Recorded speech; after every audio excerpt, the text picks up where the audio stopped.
All right, I just got done doing this 3.5 miles. I ran part of it and I walked part of it. Here I'm at 57 years old. But I want to talk to somebody about, you know, being overweight and being on a lot of medication. I was almost 400 pounds and I was on 16 different medications.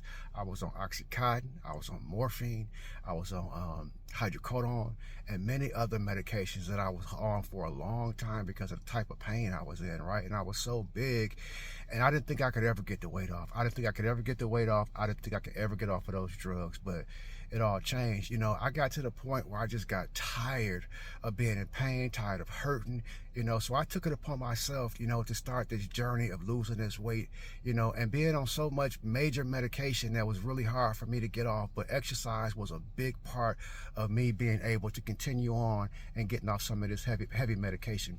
A lot of y'all are on a lot of medication that you don't even need to be on. Don't get off any medication. I'm not telling you that. Consult your doctor first. But what I'm saying is you're on a lot of medication that you don't need to be on. They were telling me that I was pre-diabetic and I was on all this other medication. It was like, I can reverse this stuff.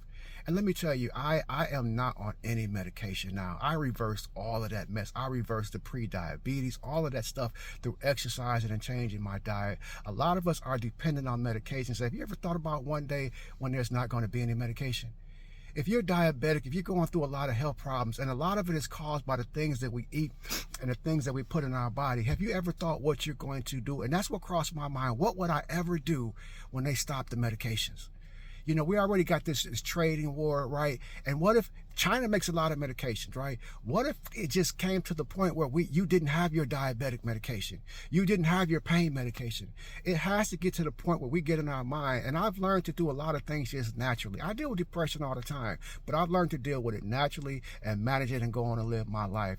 We got to get to the point where we get off of all this medication, because a lot of this medication is really making us worse, and it's pacifying the real problem. The real problem is we're not eating and taking care of our health.